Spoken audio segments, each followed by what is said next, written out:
Chitwan, Nepal.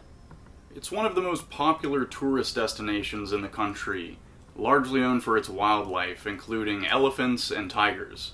But after I spent about 2 months there, I noticed quite a bit more. So in today's video, we're going to go through my camera roll from the time that I spent there. Make sure that you check out the first part of this series where I go over the time that I spent in Kathmandu, and also stay tuned for the next part of this series where I talk about my trip to Lumbini, Nepal. So, arriving in Sauraha, which is the name of the main town near Chitwan National Park, I arrived by bus and then took a taxi into where I was going to be staying.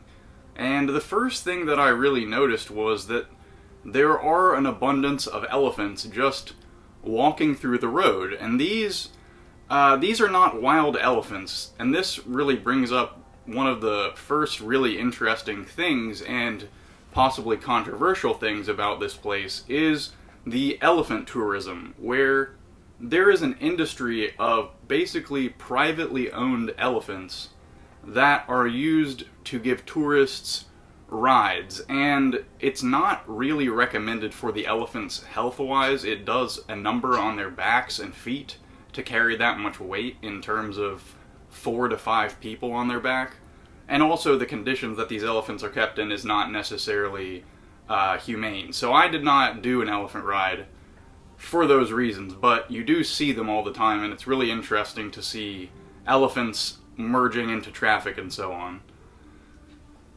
So after we walked through the town, I made my way to the main attraction, I suppose, of this area, which is Chitwan National Park. And at the very entrance of this park, you see a different type of elephant, and that is a government work elephant. There is a stable of about 4 or 5 of these. I'll put up a photo. And these elephants, they also are kept and raised in captivity.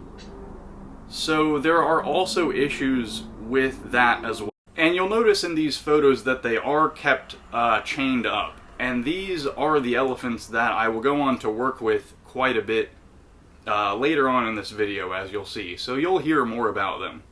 So moving on, going down to the waterfront, as the city of Sauraha, or the town more so, sits on also, I believe, the Madi River, the holy river that also flows through Kathmandu.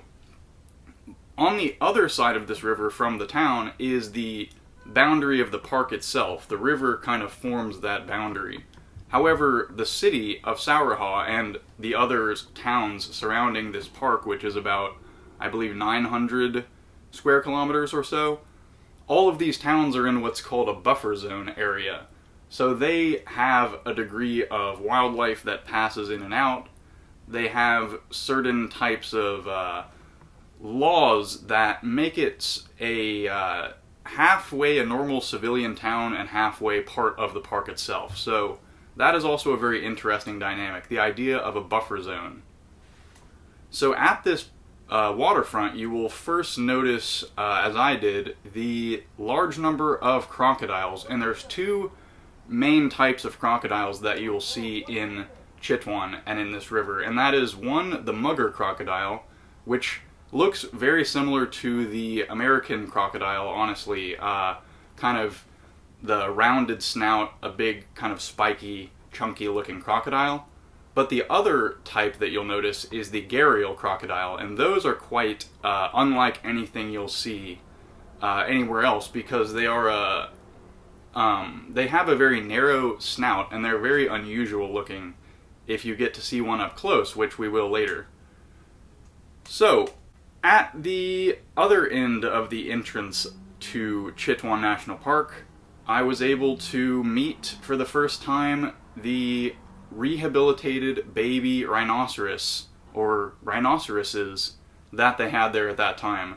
There was 3 of them, one about 1 year old and the other 2 about 6 or 7 months old. And these had been rhinos that were orphaned by instances of tiger or leopard attacks on their mothers, and so they were found by rangers, either wounded, some of them were just abandoned or stuck in water or something like that, and they were brought back to this park camp complex that's right on the edge of the park.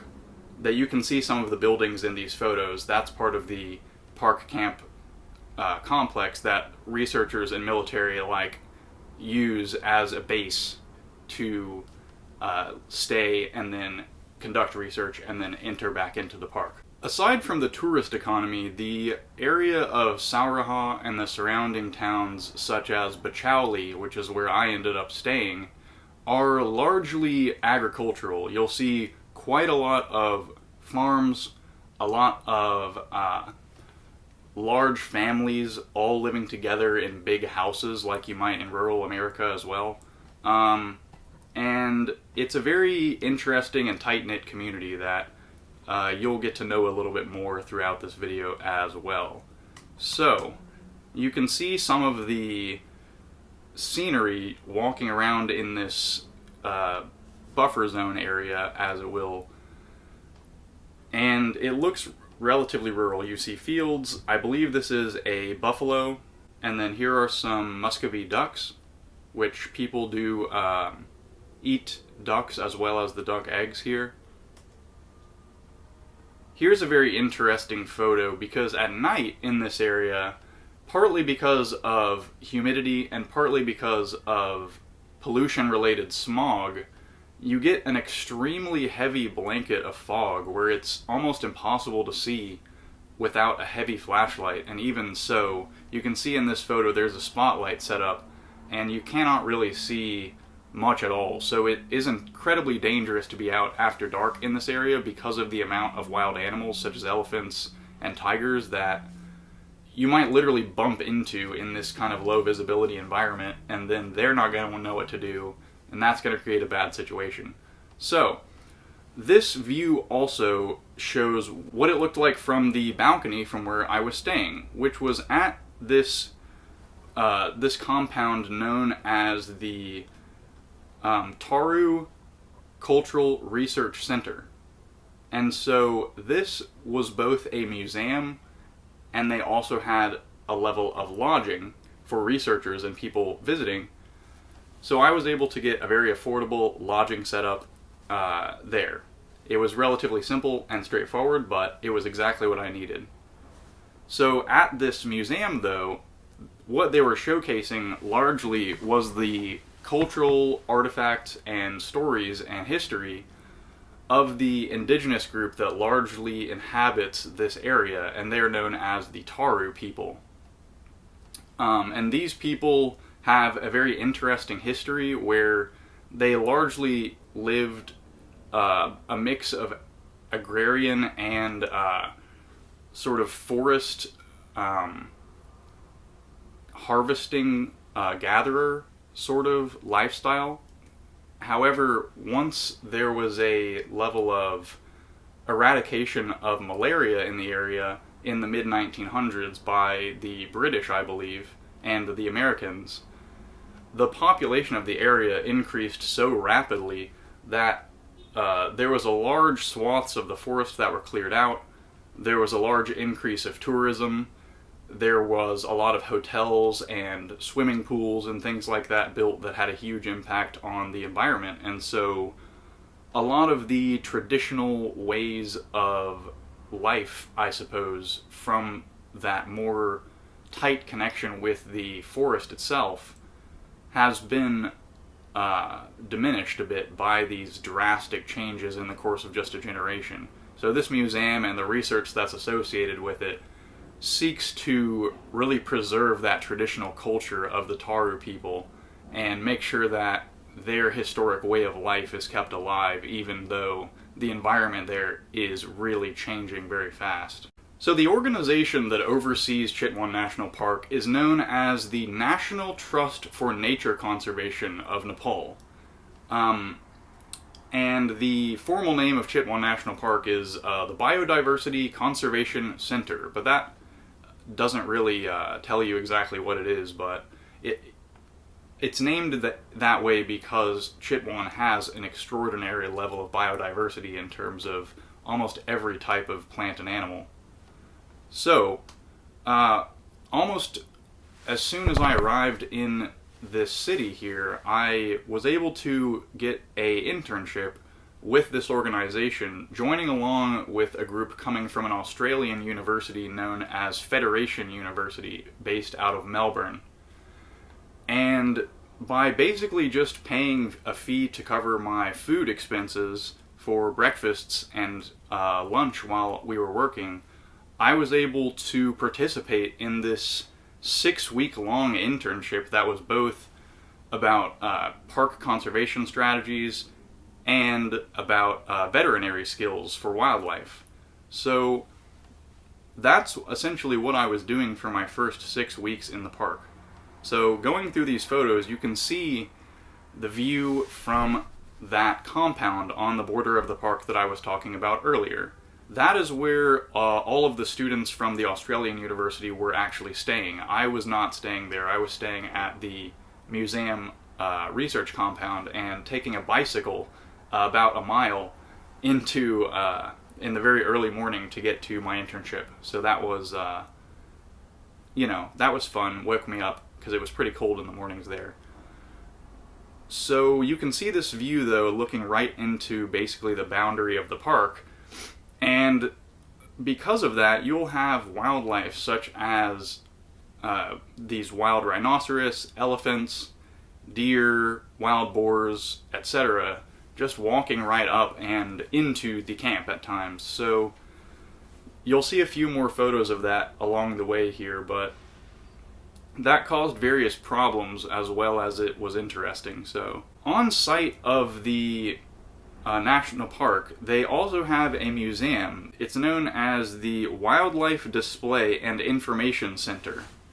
And it's frankly one of the most disturbing museums that I've ever seen in my life, because aside from what I did like about it, which was the preserved bone specimens of elephants, rhinoceros, it also had an extremely diverse repertoire of both wet and dry specimens of taxidermies, of basically every animal that you could imagine in the park at every stage of life. And some of these I honestly don't even think I can put up on YouTube, but you can get the general idea. So that was very interesting. I saw that as a problem of sorts, because some of these displays were getting to the point of not properly containing the preservation liquid and so on. So I actually did a project at the end of my time there to make a proposal for how to renovate this museum and make it more functional. So they appreciated that free work at least, so hopefully they'll be able to implement it one day. Another interesting thing that they have in the park compound is this thing known as the Problem Tiger Containment Zone, where there's enough space for 2 adult tigers to be in separate chambers, basically, and just be held there after they've been caught in the town or on someone's farm, causing some sort of issue, like attacking a person or doing something like that. So, in the meantime, they keep these tigers in this contained area with about 15-foot high walls and another 3 feet or so of chain link and barbed wire on top of that. But it does give them a good amount of space. It's honestly larger than most zoo containment areas that I've seen. So they only hold them there for a temporary period while they're waiting to find an ideal place to relocate the tiger. Because they have such an extensive tracking network, they have tracking collars on a lot of these tigers out there, and they can map out where their territories are for the large part, and then relocate this problem tiger, quote unquote, to an area that will hopefully be suitable for it, that's not already occupied by another tiger and won't make it have to leave and run away.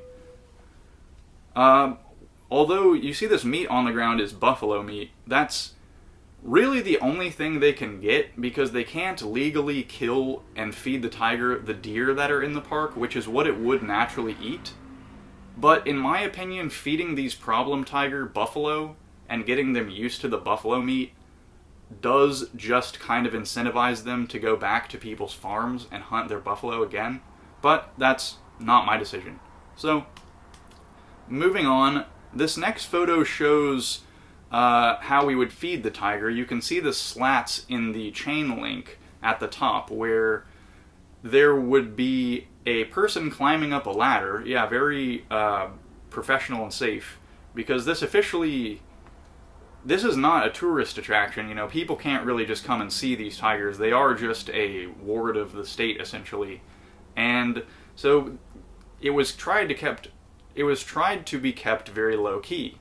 So this was how they were fed. There wasn't a real staircase to get up there. And so this guy who's on the ladder, I won't say his name, but he was up there holding this meat bucket, and the tiger was nowhere to be found. And he was looking around left, right, and across the about 40-foot chamber, and couldn't see this tiger, and says, well, maybe it's just underneath the bushes or something. I'll just go ahead and toss the meat in. So he starts to open up the slat, as you can see right as I took this picture, and I really wish it was a live photo or a video, because about 1 second after this, the tiger jumps up and smacks the cage and just about scares the crap out of this guy. He almost falls off the ladder. And yeah, that was one thing that one of those moments that you really wish you had on video, but it really scared me so badly too, and I was standing about 10 feet back, so that's that. Here's a photo of a lady making wool thread, I believe. We took a couple of field trips to different villages to see some of the local industries, where essentially there are a decent amount of people and communities that were actually displaced when this park was founded in the mid-1900s formally, and they were just living in there.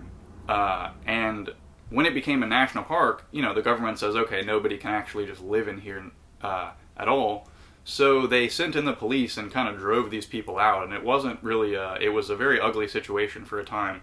But a lot of these people regrouped, and they started their own kind of industries, or cottage industries, if you will, in these other villages. And that includes even some women-owned industries, which is very relatively progressive in this culture, as well as you can see here, this thread is just coming from sheep that they have in the area, and then they use it to make products that they'll sell to tourists. I bought a couple of scarves from them. So earlier I mentioned that river boundary between the town of Saraha and the park itself. So when you're formally and legally entering the park, they want you generally to do that at one place, and that is right across from the main town. So they have a ferry service with these longboats that are pushed by captains with these poles, who stand on the back much like in a gondola. And so we went across for a day trip into the park, we went across the river in this way. And to get through the park, there are a series of roads, so we were able to take a jeep and get through the large part of the park and get a survey and idea of the size and scope of what's in there. However, for going off-road, that's the reason that the park rangers and the military have access to working elephants, because they'll ride them out to patrol the park off-road.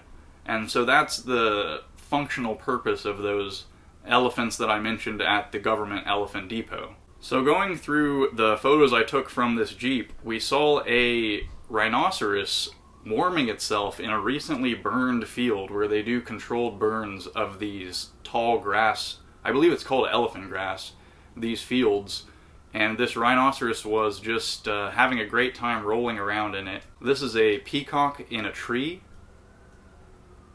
One of my favorite things that I saw that day was the gray langur monkey. I've always heard of the golden langur as being this monkey that lives in China and in this region of South Asia, that's extremely hard to find, and this is kind of the more common variant of that monkey that looks very similar. It's just gray.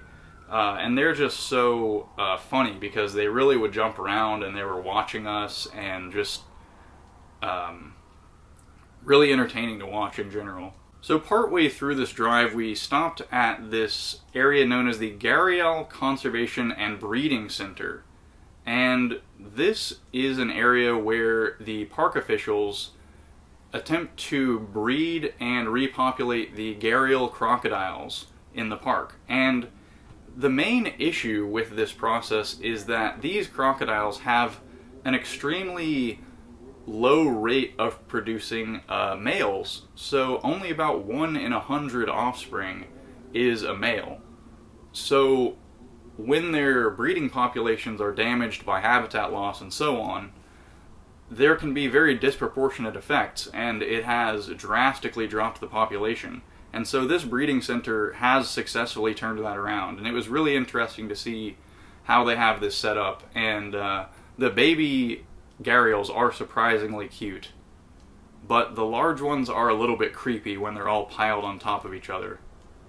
This is the historic Tiger Tops Hotel that was out in the park and then closed down, but it's still privately owned, and so it's not been torn down, but it's just kind of a creepy looking building. Here's me standing in the back of one of these Jeeps, striking a certain pose, and I was making fun of a historical photo of King George V of England, and he traveled to Chitwan, Nepal in the early 1900s to go on a hunting trip. And in this trip, he basically had his team of guys just lure out a bunch of tigers and leopards and stuff, and then just shot them at point blank, and called that a hunting trip, and brought them all home as, I don't know, coats or something. So I was making fun of that a little bit by taking this photo. So, but I wasn't, I only had good intentions towards these animals. This is a sambar deer, which is a more rare deer than, or this is the rarest deer that I actually laid eyes on during this trip. And this one was just staring at us, chewing on some grass or something. Here's another one-horned rhinoceros. Now, it was winter, so fortunately it was not prime season for snakes, but normally this is prime habitat for both Burmese pythons and king cobras. So we did find one Burmese python at one point, and then this is the skin of a very large one that we found along the roadside on this drive. This was a really great moment. We were taking a canoe down the river and saw a male rhino walk up to the water's edge and just take a drink. And then, right in front of our boat, our captain had to stick the thing in the ground and stop it. It just started walking right across the river, and it was large enough to completely wade across this river. And it was really amazing to see it up close. I wish I had a better quality camera, but I was photographing this entire trip on my iPhone, so there's that. But this is something I saw that they just had displayed at one of their educational museums at the Elephant Breeding Center, that this is part of how they train their elephants to be docile, and that's why I can't fully support this, the government elephant system that they have there, as much as I was, helping out with the veterinary care of these elephants. So here's the 3 rhinos that we had at the park compound, and these, the large one's name was Pooja, and the small ones were Ram and Dev. And like I said, they were about a year, and then about 6 months. And the goal was to release them before they turned 2, and get a designated area, and get them kind of ready for the wild by that point, when they would become more hostile toward the humans, essentially, and be less able to be rehabbed. So, in the meantime, though, they were very docile and surprisingly similar to cattle in many ways. We also set up a handful of camera traps to try to catch any interesting wildlife walking through at night. However, our camera trap was completely destroyed by an elephant after only a couple of hours. It literally knocked it down and then stomped on it until it was flat. We also set up a handful of traps to try to catch small animals and then release them, And the elephant also stepped on those and completely flattened a tree rat that we had caught in there, which was really unfortunate. The next most interesting thing that happened was a leopard coming right into the park compound, and they were able to tranquilize it and then do a full medical assessment of it, as it was a juvenile leopard that had never been caught or tagged before. So they took its vitals, measured its size and its paws and everything like that, and then put a tracker on it and released it after it woke up, essentially. So I was able to take its heart rate and just get a good look at it. So I was able to touch a Asian leopard, which was very wonderful as a cat person as I am. Now, this is a really old stray cat that lived in the jungle that just came into our camp to try to steal food, but it liked me and we kind of vibed. The next thing that we did as part of this internship, and it wasn't all field trips actually. Day to day we were taking classes for almost the full day, hearing from different park experts, rangers, bird experts, even people from the military about different aspects of managing the park and what that involves. But the next field trip that I have good photos of is going to this place known as the Vulture Restaurant. And that name is a little concerning when you might see it on Google Maps or something, but I assure you we're not eating any vultures. It is a restaurant for vultures to eat at, essentially. And this stems from a problem that is very similar to the issue that the U.S. had with the eagles eating pesticides and then their eggs were too weak and they died. They had a similar problem with vultures in Nepal and India eating cattle that had been treated with certain medicines or hormones that essentially poisoned them. And so they had a huge die-off of vultures that led many species to get right to the edge of extinction. So this guy, I'll have to put his name up on the screen, independently founded this area and this system where he gets cattle that are older or are dying essentially from local farms that are dairy cattle, because again they don't eat domestic cattle meat in Hindu tradition, but so they want them to die peacefully also. So they take these cattle, let them roam around on this land and kind of hang out until they pass away. When they die, they will then take them and bring them over to this vulture area. And so the vultures will have cattle that have been tested and checked that they don't have these medicines, and then they will have food and access to that. So there's many endangered vulture species that have come to inhabit this area, or at least pass through it to get food. And largely that includes the white-rumped vulture, which was one of the priorities of this project, but also includes the Himalayan griffin, the cinereus vulture, which I saw both an adult and a juvenile at this location, and then also the slender-billed vulture, which I saw 2 of at this place, and there's only about 900 of them known to be in the wild. So that was pretty interesting. Here is an instance of an elephant crossing over the park boundary into the camp compound. So it decided to come in because it sensed probably the building full of food that they keep for the government elephants and tried to break in there. And in the meantime, as it was getting chased off, completely blasted through this brick wall and just completely tore it down. The park workers did have it repaired by just a few days later, and this elephant's name was Makuna, so they put a sign saying Makuna was here on the wall. And unfortunately, I believe Makuna was actually died just last year in an altercation with people. So that's unfortunate, but he was very rambunctious and liked to charge into walls. So it was not looking too good for him even then. So I would eat breakfast and lunch at the park compound, but for dinner I actually spent it with a local family that I had a connection through my friend that was doing research there, who had stayed with them as a homestay in the past.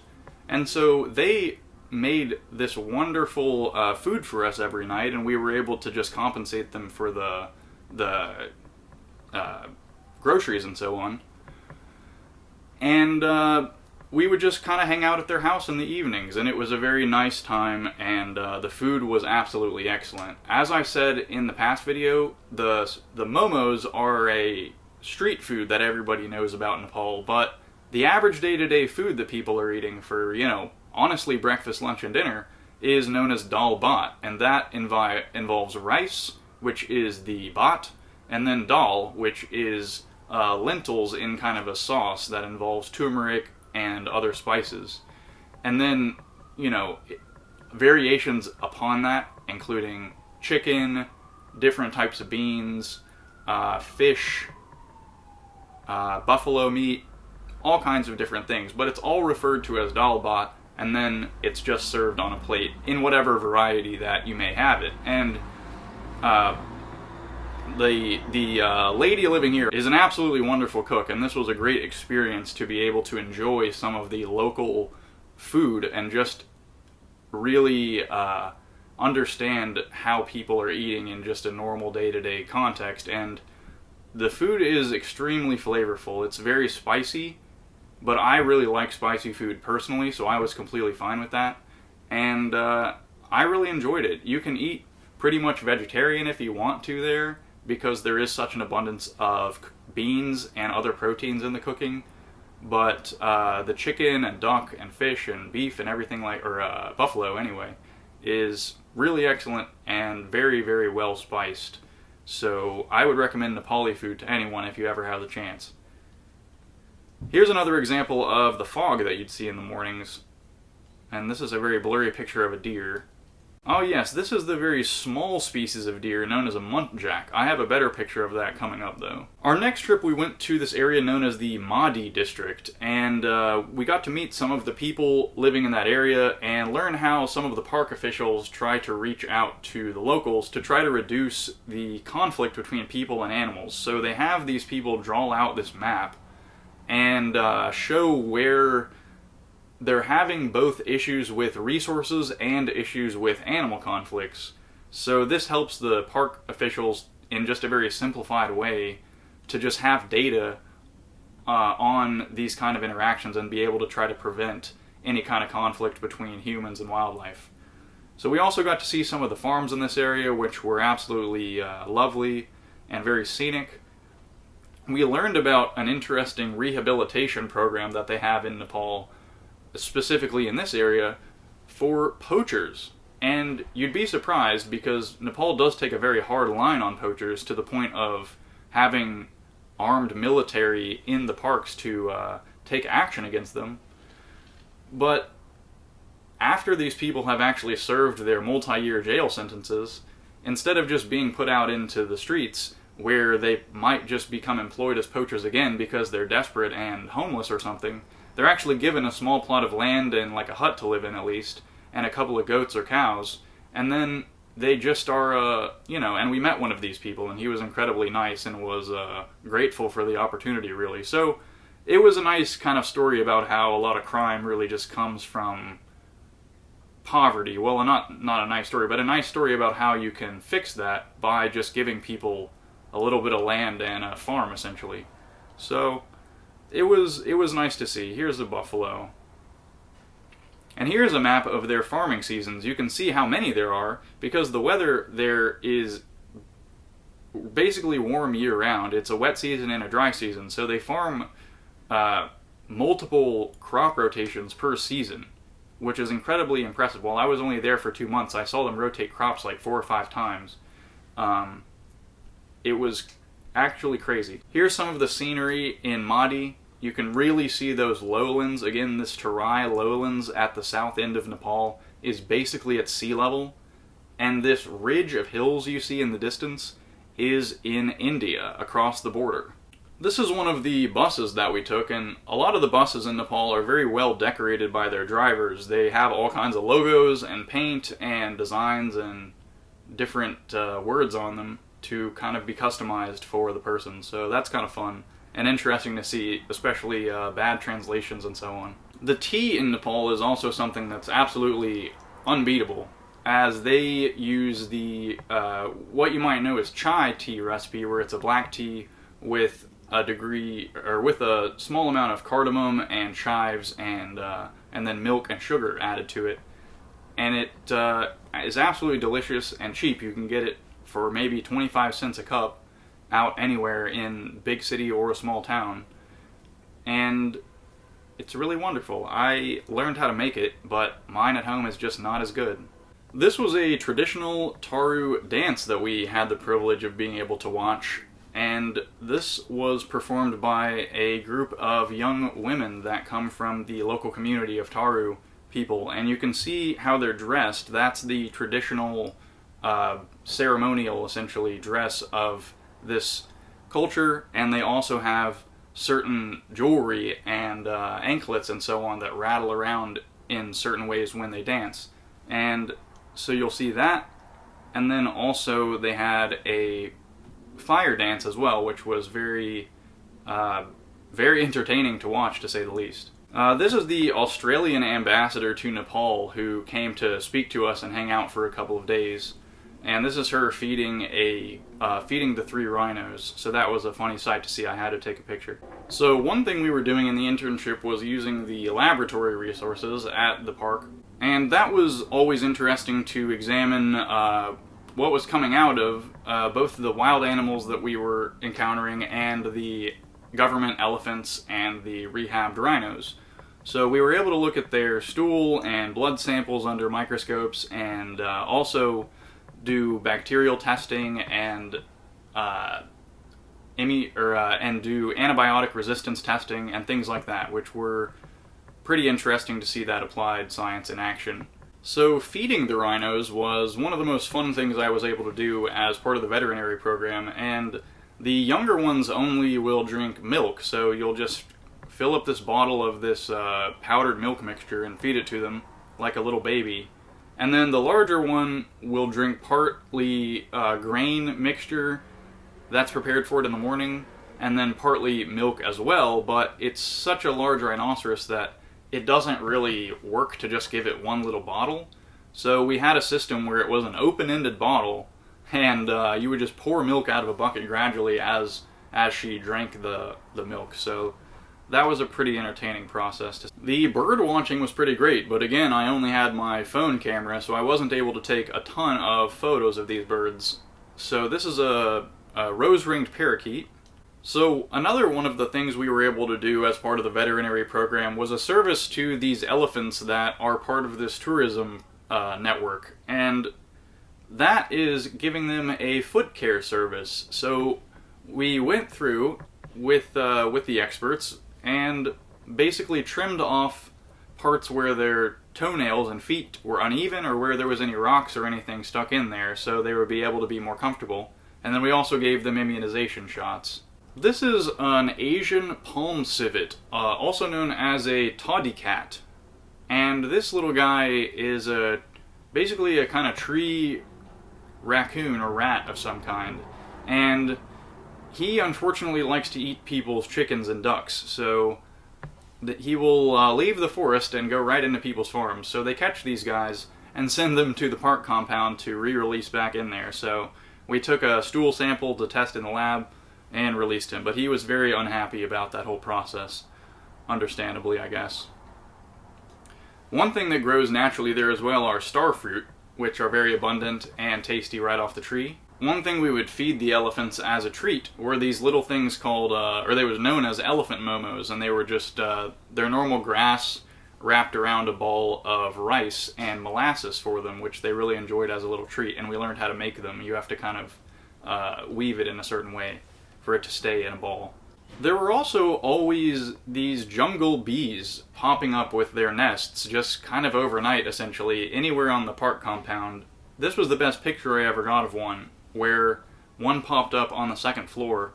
And these are, I believe, Apis dorsata. They're a very dangerous jungle bee that unfortunately set up shop right outside of the men's bathroom, so I had no choice but to walk by them.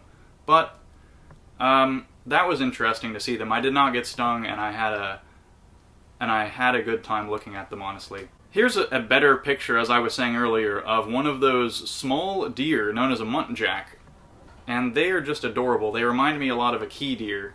There was a lot of interesting insects as well. Mostly moths that we just noticed coming into the park because we had the lights on at night. And a lot of really interesting moths, definitely. Here you can see some of the rice fields where they just started to plant rice while I was there. Here's a great photo of one of the traditional foods of this area, and that is known as the gongi, which is a river snail that is cooked all day and well seasoned, and you essentially kind of slurp it right out of the shell. And some people are not fans of this, but I really enjoyed them, and I ate many servings over the time I was here. The fourth type of elephant that I saw there, I guess after the wild, the tourist elephant, the government elephant, are these elephants at these rehab centers. And the one that I was able to spend some time at, because I was able to meet and have a good conversation with the owner, was one known as Stand Up for Elephants. And this organization essentially takes retired working elephants from the tourism industry and lets them have a nice older years in a low-stress environment in a contained area where they're not free to roam out into the jungle necessarily, but they do have some controlled walks where they're able to go out there and see it, and then they also are not tied up at any point like both the government and the tourism elephants are overnight. So they essentially seek to have a more humane environment for these guys who are not really able to be rewilded after they are, 40 to 60 years old and have lived in captivity for their entire lives. They essentially seek to just kind of have a humane life for these fellas, and they take some political initiatives to try to disempower the tourist elephant industry as well. So soon after this, I was able to travel away from Chitwan and to a small town and complex that is also a UNESCO World Heritage Site, because it is the birthplace of Buddha, and that is Lumbini. And so in my next video, I'm going to go over my time there and what it's like to travel to Lumbini by bus from Chitwan. And so stay tuned, don't forget to like and subscribe, and check that out. Thank you for watching.